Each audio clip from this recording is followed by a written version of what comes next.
à tous pour une nouvelle vidéo. Aujourd'hui encore, c'est Guy Darmanga pour une nouvelle vidéo. Donc, nous allons voir le versus Sangoku versus Jiren. Jiren le gris, les Megateno Shui. Et là, Sangoku est en transformation.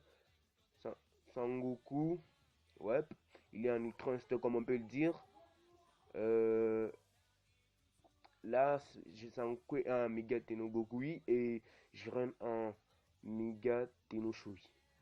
Bon, pour cette vidéo, nous allons plutôt nous baser sur quelques points de vue qu'on n'estimait pas vraiment jusqu'à présent. Que la transformation de Sangoku en Megateno Gokui soit vraiment si impressionnant. Donc, pour, pour ceux qui ne sont pas encore au courant, cette transformation révèle bien des secrets. Que cette transformation va au-delà du niveau Akaishin, comme on peut encore dire du dieu de la destruction. Nous savons déjà que pour certains fans des mangas, cette transformation a été époustouflante, mais dans Dragon Ball, ce qui nous intéresse surtout, c'est leur évolution dans le scénario. Même s'il n'y en a pas vraiment beaucoup, mais c'est vraiment évolué.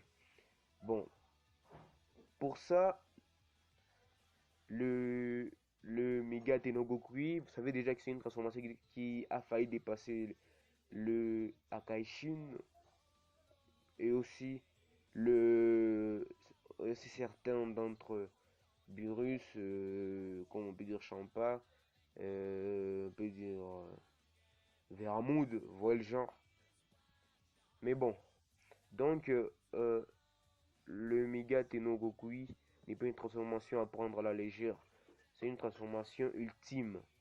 Même s'il n'a pas réussi à rivaliser contre Juren, Sangoku devra toujours procéder à l'étape suivante du Mega Tenogokui, qu'on a appelé l'Ultra Instinct 2, comme les autres ont appelé l'Ultra Instinct Ultime. Ce combat a fait rage dans l'univers.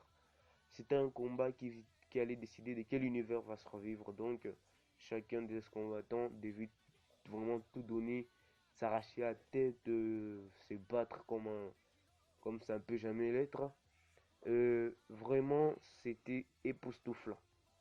Vu que nos deux combattants sont battus jusqu'à la mort et que d'entre eux, il n'y a pas eu de survivants aussi facilement, même si c'est Sangoku qui a vraiment battu Jiren dans l'épisode 130 de Dragon Ball. Mais quand l'épisode 130 et 129 sont sortis au début de 2018, comme on peut dire 2017-2018, c'était vraiment époustouflant. J'avais vraiment trop kiffé, donc c'était incroyablement cool. Et je n'oublierai jamais ce genre d'épisode parce que c'est un épisode qui a marqué l'histoire, l'épisode 130.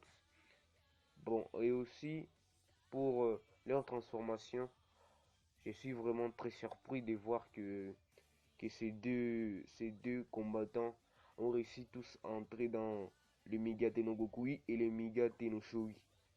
Pour Jiren et pour Sangoku, Mega Tenogokui pour Sangoku, Mega Tenoshui pour Jiren. Bon, on peut dire que même Zenon, le dieu de l'univers, l'Akaishin, on peut dire l'Akaishin éternel, on l'appelle encore Xenon, les grands, vous voyez le genre, il est seulement puissant, bon, on peut dire que son niveau dépasse l'atteindement de ce que l'univers a imaginé. Là, on sent même il n'a réussi même pas à le soulever et détruire des planètes. C'est grâce à lui même d'ailleurs qu'on a battu Black Goku avec son pote là, Zamatsu. Mais Zenon aussi avait peut-être même pitié qu'on ait traité de tabasser Sangoku dans le stade du tournoi du pouvoir.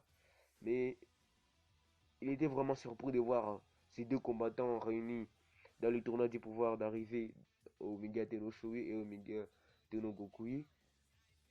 Donc j'étais surpris en même temps que Zeno. Vous savez déjà que je suis en contact souvent avec Akira Toriyama. Donc pour des informations pareilles, je dois vraiment lui dire chapeau. Bon, voilà le genre quoi. Ben, et aussi dans Dragon Ball, ce qui nous intéresse dans les Mega Tenoshui et les Mega Tenogokui, c'est leur façon de procéder. Depuis les SSJ1 jusqu'à Omega Tenogokui, c'est vraiment incroyable. Les mêmes transformations sont dans Dragon Ball Heroes. Ouais, on sait déjà. Mais bon, pour cette vidéo du Dragon Ball sur les Méga Tenogoku et les Méga Tenoshui, abonne-toi et n'oublie pas de liker nos vidéos. Ça soutiendra la chaîne et on continuera toujours à te donner des meilleures vidéos les unes que les autres. Bon, qu'est-ce que je peux dire par là? Donc, abonne-toi. Je pense que pour les abonnés, t'es cool.